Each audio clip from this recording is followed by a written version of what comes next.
Audience First, a podcast for tech marketers looking to break out of the echo chamber to better understand their audience and turn them into loyal customers. Every week, Dani Woolf has brutally honest conversations with busy tech buyers about what really motivates them, the things they hate that vendors do, and what you can do about it. Get access to practical information on how to build authentic relationships with your audience. Listen to and talk with your buyers, and apply real customer insights to your strategies and tactics. You owe it to the world to unmute your mic. Are you ready? All right, welcome to another episode of Audience First. I have a very special guest with me today. I'm actually very thrilled to have May Brooks on. Why? Because I met her in person last week, which is very rare that I actually meet my guest first in person and then speak with him. It was wonderful meeting you. I shout out to Ryan for connecting us. Ryan's great peoples. All right, so May, tell me a little bit about yourself. Who are you? What do you do? And why the hell do you do it? Who am I? What do I do? Well, I'm a cybersecurity expert. Been in the industry for over 20 years now. I can officially say over 20 years. In love with this profession, in love with cybersecurity. Got into the business totally by chance when I was in the army. I was supposed to finish my IDF service, and one of the guys told me we have a new unit coming up, information security. We want you in. Great, but what's that? So that's how I got into information security at the time, cybersecurity as we evolved. Been in the industry ever since. Right now, I'm working as a cybersecurity expert, UABA consultant, deputy CISO for UABA, a digital bank based in the UAE. So I'm here. I relocated from Israel to the UAE 6 months ago, and we're very happy here. Amazing. Down with the rain. You mentioned, first of all, that's exceptional. I would love to visit. What is it like, by the way, over there? Yeah. So I think that the best way to describe Dubai is sort of a combination between Manhattan and Vegas, but in high volume. Like think of Vegas, but bigger, sparklier. So I'm not in Dubai, thank God. I'm in Abu Dhabi, which is the more Mellow. I would call it mellow, but there's nothing mellow about it. I went to one of the festivals last weekend, and they had a fireworks show for about 10 minutes and then a laser show for about another 5 minutes. And it was just because it's Saturday night. That was the only reason. So, yeah, so it's pretty much big and everywhere, but it is great fun. And you get to meet people from all over the world because I think that's the most exciting thing about being in the UAE, because you have here about 1.5 million Emiratis, and all the rest are experts from all over the world. So in the bank, for example, we're about 180 employees from 40 different nationalities, which is amazing. So you work with everyone. So it's super exciting. That's awesome. And then, so you mentioned you're a cybersecurity expert. Now, expert, I mean, I feel like that's a very broad term. So take me through a little bit what you do from a day-to-day basis. What does that look like, and what is your ultimate goal? I know I broke it down into two questions there. Yeah, so I think for me, as being a very hyperactive person, that's why I love cybersecurity, because no day is like the former day.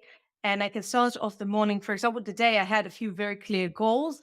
I managed to go through them till about 11ish, and then all hell broke loose and I had to react. So that's how it goes. Usually as cybersecurity, well, right now the role is basically UABA and deputy CISO.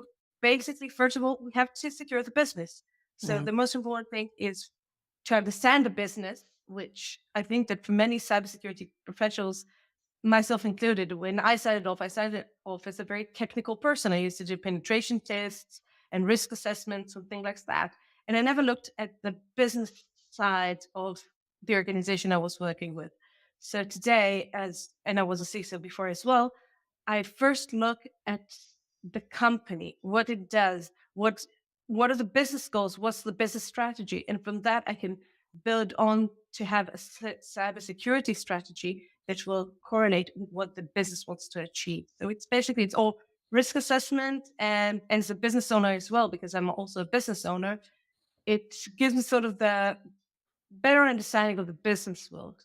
Mhm. And so it's easy for me to understand sometimes why our CEO would say something that 5 years ago, 10 years ago, I would say, but why? But doesn't he understand that that's a huge risk? Yes, he does, but he also understands that that's a huge business disabler. And from a business point of view, you can't do that. So I think that's I Yeah, usually. that's great. So as the deputy CISO, for you're working for a fintech company, Yeah. what is your one bleeding neck challenge right now? Ooh, so I think for fintechs, well, not just for fintechs, but especially for us as fintech and a digital bank. But you're right, it is a fintech company. It's not exactly like your traditional bank that would build everything on ourselves. For us, it's always the third party. So we Mhm, have dozens of critical APIs, dozens of critical vendors, and let's say tomorrow morning one of them gets hacked.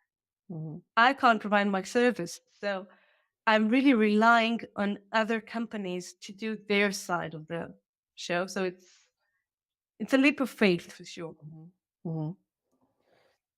Apart from understanding the business, evaluating the business, securing the business, what is your ultimate goal you're trying to achieve as a security practitioner? I think for me, my biggest goal, and that's in life, not just in the bank, is to be sort of redundant. Mm, So what I mean by that is I always compare cybersecurity or staying safe online to staying safe on the road. mhm, We weren't born with the ability to identify a car speeding up or what the green light means, what the red light means. We learned. And less than 100 years ago, there was no such thing as a crosswalk. So my ultimate goal as a person, as a security professional, is that this knowledge will become common knowledge and everyone will know how to protect themselves and their families online. mhm. That's why I invest a lot of time and effort in security awareness, although it's not my, let's call it, comfort zone. It's not technological. It has Mhm. a lot more to do with people. And for me, that is the ultimate goal. Now, I can imagine that moving to Abu Dhabi and starting a new role can come with its set of challenges with regards to being bombarded by vendors and tools and that kind of thing. But let's think about um the first day you evaluated a new solution. For my assumption again, this is assumption, I don't like assuming, but risk assessment, because that is a goal, right? That is something Hmm. that you have to manage within the organization, is the risk. Tell me what happened. Well, you said bombarded. That's definitely the right word. The second I changed my LinkedIn profile and included Leo, I started getting so many messages. Now, the worst ones are always the ones that haven't even bothered looking in my profile and offer me services that I provide, or they ask me, "Do you want to take a CISSP course?" Well, since I'm teaching CISSP and I'm one of the co-authors of the book, then no, not really. Yeah, so I got a lot of these as well. But that's in general, it has nothing to do with WEA specifically. I think that for me, when I get when I want to do a new project, when I want to get a new vendor, and it doesn't matter if it's a service provider or a technical vendor or whatever. Um, for me, it's first of all understanding who they are and who are the people. For me, it's more important sometimes than the technology, because there are a lot of wonderful technologies out there. But if the people aren't right, and if you don't have even chemistry, it sounds funny because it's business at the end of the day, but you do business with people, not just with products. So for me, it's first of all evaluating who the firm is, who are the people, who am I going to work with, and then start evaluating it from a technological point of view, from a corporate point of view, business point of view, pricing, etc. So for me, What are usually that's what yeah. are ways though that you evaluate people within a potential vendor? So First, I rely a lot on the ecosystem. And I think you saw that last week in Cybertech. It wasn't, I decided to come to Cybertech like 2, 3 days in before it started because I really wanted to see some friendly faces that I know. The Israeli ecosystem, beside being the number three, I think today, country in the world, when you look at the number of cybersecurity companies and startups and everything, it's a very small community. When I walk around Cybertech, I recognize, I would say 80 to 90% of the faces. I would know them, even know them by name, most of them. So in the Israeli ecosystem, it's easy. That was part of the reason I moved to the UAE, because I wanted to challenge myself and be in a new place that I don't know everyone. So first of all, you evaluate because you look at the people. And I do things that I know that a lot of salespeople do the same, and I definitely do that. I do social engineering. That's why I meet with a company. So I will look into the company profile, and I will look into who's there and who's working for them. And do I know them? Do I have recommendations, shared connections? Then before the first meeting, I will go into the profile of the people I'm supposed to meet and look into that. So yeah, I'm a social engineer at heart. So I mean, I sometimes I think use it for good. yeah, and I think that those tactics are great and necessary steps that any marketing or sales professional should take before any meeting. So if you could give those steps, you did list those out, but if you could give kind of the quick checklist of where to start and how to start, So LinkedIn, yeah, first start with the website of the company. yeah, And I personally, it's hard for me to trust, especially when it's a service provider, not so much when it's a vendor, but when it's a service provider, it's hard for me to trust them when they hide their team, when there's no Mhm. about us, not Mhm. who the team is. It's because at the end of the day, especially with a service provider, I want to work with specific people. So Mhm. the first place will be the website. By the way, on the website, please do not BS me. Please Mhm. don't tell me that the company, because that happened today. Today, I looked at a company profile, a new service provider that wanted to offer services to the bank. And I was looking through the website and everything looked fine. And then I'm looking at accreditation certification. And then they write, the company, X company is certified with either member of IFC Square, ISACA, etc., etc., etc. Only one tiny problem. A person can be a member of ISACA, of ISS Square, but not a company. Yeah. So take into consideration that the other party also know what they're talking about. So that's number one. Number two will be LinkedIn. I will feel that LinkedIn does not give me enough coverage of that person, especially if it's a more important meeting. If I'm meeting with someone that is a strategic partner or something like that, then I will go into other social media platforms as well, Twitter, Instagram, Facebook, whatever. I will look it on Google. I will just Google the person and try and see what I can find. Did Mhm. they take interviews? Did someone write about them? Things like that. I think that's fascinating that you're taking the time to research who's trying to get Yeah. your business. And it's fascinating that you're putting in the time to do that because again, you're strapped for time. Yeah, but it doesn't take long. To be honest, Mhm. before a new meeting, I won't do the whole process for every new vendor that sends me an email. Sometimes I'll just go to the first meeting and do that evaluation after the first meeting. But to be honest, a meeting will take an hour of my time. I'd Yeah. rather spend 15 minutes before or 10 minutes before to see whether it's something that I even want to explore. If I hear Mhm. about a new company or a new vendor or a new product. So the first thing I'll do, and that's again the ecosystem that I'm a firm believer in creating those relationships inside the ecosystem. I have a lot of Facebook and especially WhatsApp groups for cybersecurity professionals. Some of them are local in the UAE, some in the UK, some in Israel, some global. And if I have a new vendor that I'm evaluating, the first thing I'll probably do is who knows whatever. Have you worked with them? What's your experience? And we do that Mhm. all the time. There are a lot of CISO clubs of sorts Mhm. that we share that data. So you have to take into consideration as a marketer that if you insult one of us, you insult all of us. So that's also a problem. Yeah. I get it. I've heard it before. I think one before we move on to our next question, one interesting insight that I got actually from Ryan was that he looks at Glassdoor also. Oh yeah, He looks at yeah, Glassdoor to see how employees are feeling because that's a strong indication how customers will be treated. true, true. That's a I thought great that tip. was Yeah. exceptional. I really love that insight. Well, Ryan always have great insights. Oh yeah, Ryan's loads of fun. Yeah. So I want you to think about this last service, right, that you were evaluating. I mean, you can mention what kind of service it is. That's always Mhm. helpful, but why didn't you evaluate it sooner? Like what happened now, or what changed that you decided now is the time to, Hmm. you know, achieve this goal with this service? And you can fill in those blanks, by the way, if you have more insight.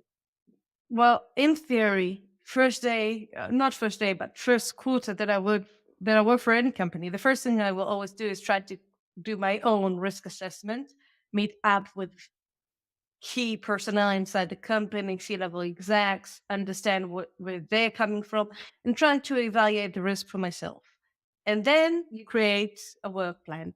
Now, the work plan is based on a lot of different things, on the skill set that my team has, on current vendors that we already have, on current projects that we already have. So there is no point, for example, in my eyes, and that again, it has nothing to do with WEO, but in general, there's no point in doing a full-blown DLP project, data leak prevention project, without first doing data classification, because it will be out of the box. It will give me, okay, don't let PII leak, don't let credit card leaks, which is great, but that's usually not the only point. So there are lots that you have. There are things that you have to go through in order to achieve those goals. So if you want to do a DLP project, there's no point in doing that without data classification, without asset mapping first.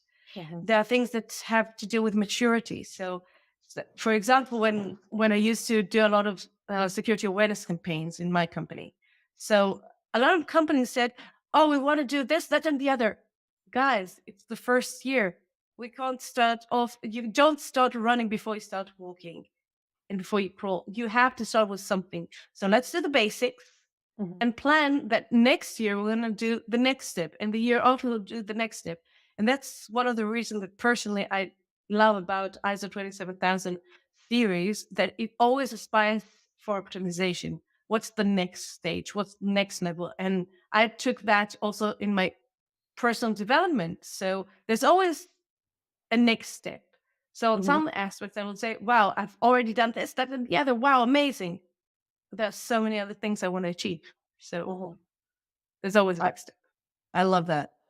Um, what are there any like differences or anomalies right now in the market that salespeople, marketers, vendors can learn from or take advantage of to stand out in your eyes? Hmm.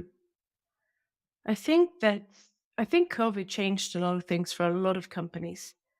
I Mhm. think it's created that much smaller world that Mhm. people are not that afraid of trying things that they don't know. On the other hand, it did make us sort of stick to what we know in specific areas. So I think that the best thing that marketers can do is create brand awareness. Now, you're a much bigger expert than I am on that, but I did see some new products coming from different parts of the world and creating that brand awareness. Even as in the Israeli market, and the Israeli market is not easy because, again, it's such a small community. We know everyone. So it takes time to sort of be blended in the ecosystem. And I saw a few vendors that did it very nicely. They started working with different people in the industry, working with them, taking their advice, understanding how the ecosystem works, being part of different community um events that we create. So I think those are the things that I like seeing. And again, don't BS us. Mhm. We know what we want. Don't try to tell me you need this. No, I don't. If I'm telling you, look, this is not a priority right now, that Mhm. it's not, you're not going to change my mind. Unfortunately, if I'm saying it's not a priority, either I don't believe in the product, or I don't have the budget, or I have a million other things that are also important. So pushy attitude is in many cases sort of a turn off. Oh, 100%. We could go down two different routes. Well, maybe we could. Okay, so let's start with the latter, which is you just ended off with there are priorities, we're not ready right now. So how would a salesperson or a marketer understand your priorities best? Hmm. What would be the way to Yeah. extract that data not under an NDA? Well, I think the difference between different salespeople. I see some salespeople, and I actually trained some of these salespeople. They actually went to do CISSP or CISO training or other trainings. It doesn't really matter which one, and they understand the professional side. Mhm. And we can have, and those are the salespeople that usually I trust more and find it easier to work with, because when I tell them this is not a priority, first, sometimes I will explain myself. Sometimes I won't. Sometimes they'll be able to talk to me. I just had a very interesting conversation during Cybertech with a vendor that I really wanted to work with. But there was one technical issue that I told them, look, I'm not going to implement this tool until this is sorted. I'm not going to. I can't do it. Mhm. And he tried to convince me at first and told me, but that bank did it and this bank did it. And I was like, great. But we don't have the same infrastructure. We're not in the same market. I'm not going to do it. This is unacceptable. I tried. I pushed it up the ladder, got pushed over several way. It's not going to happen. And then on Right. Cybertech, he saw me and that I was just about to call you. We pushed it to the roadmap. It's done. We can do it. Mm. So, Mhm. so have those professional conversations, not just Mhm. business conversations. Mhm. I want to go back to the brand awareness comment. That's a Hmm. big statement. Do more brand awareness. Ah, easy peasy. Yeah. Easy peasy. Not easy peasy. It's one of the harder ones, the more expensive ones. So, what in your eyes stands out from like a brand campaign or a brand element or a brand idea or a brand whatever? So I can mention two companies. One is US based, one is Israeli based. Mhm. One is a security awareness company. They are my competitors, but they're doing a wonderful job. So wonderful that I actually helped them with their brand awareness. And that's Wiser Training. Wiser Training started about a year ago. Yeah, doing a lot of webinars. I participated in probably two or three of them. Mhm. And I love that because they were a new player in the market. They went with the platform like before and other platforms, and they had to create that brand awareness. So what they did was to reach out to people like myself included, because I have a community in Israel, a Facebook community with 20,000 people. So they reached out. I participated in a few of their webinars. I thought that was wonderful. Another company that I can mention is RiseUp, which is an Israeli fintech. So to control your budget, control your expenses.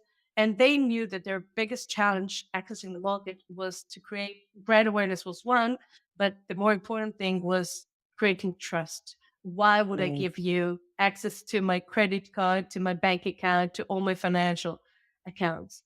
And they knew that cybersecurity, in their perspective, is a huge, huge issue. And they again went, and that it's funny that you mentioned that it's expensive. It doesn't have to be. They used to do, I don't know if they still do it, but at the time, about a year, 2 years ago, they started doing live podcasts like we're doing now, like I used to do for 2 years. And they used to host people from the cybersecurity community, talk about the challenges. They had a very strong CTO with very strong security knowledge, very wide security knowledge and experience. And they just talked about it. And they took Mhm. questions from the audience, from their customers, and answered them on live broadcast. And I thought that was wonderful. Mhm. And when they did have, and that's something that also helps. When they did have a good answer, they said, you know what, we'll check and we'll get back to you. And they did. Mhm. And Mhm. I think that's always a wonderful approach when teaching, when Yeah, doing podcasts, whatever. 100%. I mean, that's the way I've been doing it for, I don't even know, 2.5, 3 years already. Switched it up after doing the traditional brand awareness thing that just didn't work and blew through budget. So I echoing what you're saying here, definitely. Um, so a couple more questions, which this is the juicy part. I call this the shit list of the podcast. What are some cardinal rules? And you touched on this a little bit throughout the session today. What are some cardinal rules do you think security vendors, marketers, sales teams, what's above, below, and in between are breaking these days? Respecting each other's privacy. Not even though you can find my phone number on not on Facebook, but on my webpage and everything, it's unacceptable to call me when you don't know me. To just out of the blue give me a call, or to Mhm. send more. One email fine, two emails okay, but to send again and again and again, it's annoying. It's probably the best way of getting me to not be a customer. Mhm. Um, Shitting on your competitors, I hate that. Tell me why you're good. Don't tell me why the other guy is bad. I hate Mhm. that. I Mhm. really hate that. Those are the things that really bug me personally. Mhm. When I feel that people are BSing me, I don't like that. Why do you hate when other vendors shit on other competitors? I think that has to do with personality. I don't believe in competition. I believe in collaborations. And that's why I was very happy to be a few times on the Wiser training um, webinars. Although, again, they are my competitors. Helena does basically the same. We do security awareness training. That's what we do. Mhm. But I believe in collaborating. I will never go and say, oh, they don't do it as good as us, or they're terrible and we're wonderful. I will tell you why I'm wonderful. Maybe I am, maybe I'm not, but I will tell you that I'm wonderful. And if you decide to work with me, great. And then I will have to prove that I'm wonderful. But I'm not going to tell you that someone else is not. And again, especially the Israeli ecosystem, but the cybersecurity world is also so tiny. I mean, we didn't know each other. I Mhm. met Ryan in a webinar like 2, 3 years ago. Suddenly he said, you have to meet Dani. Introduced us on LinkedIn. Then I found out you lived in Israel, like 10 minutes from my previous house. So I mean, it's a Small small world. world. It's a small community. It's a small world. I met a few people here in the UAE that I used to be in connection with years ago in the UK. So you don't know where it's going, and we know each other. So again, it's people. It's all about the people. Yeah. What's one thing a vendor has done that made you feel really good? Hmm. Hear me out. Yeah. Just listen. Listen and do something about it, because for listening I have friends, most of them are cybersecurity professionals. No, really, but listen and accept and try to change what they could to make me happier. it not Mm, it doesn't necessarily work. Sometimes it will be impossible from a technological point of view, from a roadmap point of view, from a budgetary point of view, but at least they tried. yeah. Yeah. Yeah. We talked about that last week during, not at Cybertech per se, but during the Cybertech time.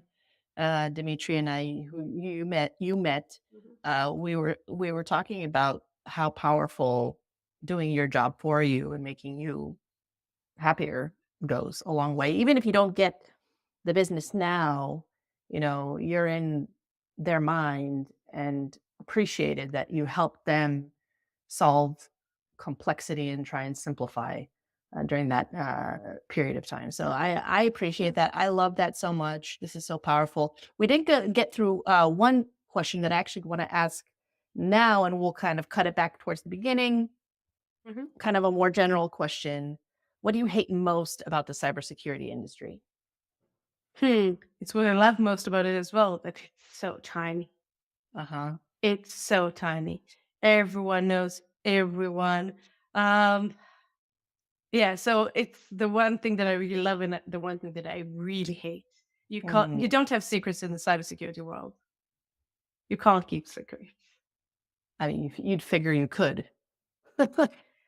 Yeah, I mean, you can try, but someone will find out very quickly. We're all very curious people. Hmm. So we're not good at keeping things to ourselves and not. poking into the other people's lives and then sharing everything. But going back, by the way, to the point of the one thing that a vendor did to make me feel happy, I love that vendors, and not just in cybersecurity, but in general, vendors, service providers, go the extra mile. Go and give you that tiny little something, and it could be even a freebie. And I'm going to pat myself on the back, but that's something that, and Helena, I took from various companies that I saw that they did things that I really loved, and I tried to be in that sort of state of mind when we created the company. For example, every year before Black Friday, we always said, here is a list of tips on how to stay safe online. When I created the community, the Facebook community, Think Safe Cyber, it wasn't about business. It was my way of giving back to community. And then I started asking my customers when I finished doing a live training or awareness training or whatever. I asked them, do you want me to tell people about the community? And they said yes. So for me, I'm giving them a freebie that I will do anyway. I will continue supporting this community because I'm so proud of this community. So I'll do it anyway. So for me, it doesn't cost me anything to tell all my clients, send it to your people. When I do a live webinar in the community, I always send it to my clients and things like that. And that's the extra mile, giving them something extra that they know they will get, that I'm supposed to give them 10 content pieces a year, and I'm giving them 14. So it will make them happier. I love that. That's how I like being treated as a customer, and that's how I try to treat my customers as well. Definitely. Taking note. This has been an absolute pleasure. We are headed towards the end of the session. But before we sign off, is there one thing you'd like to impart on the audience today? Think about the other side, listen to the other side, and don't be too set in your ways when talking to the other side. Love it. Yeah. May, love this conversation. You are always welcome back to the show.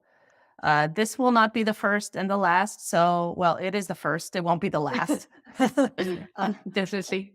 And I hope to see you soon back in, maybe back in Tel Aviv, or maybe I'll come to your neck of the woods. I don't know if you also visit the States frequently, but hopefully we'll be able to see each other face to face again.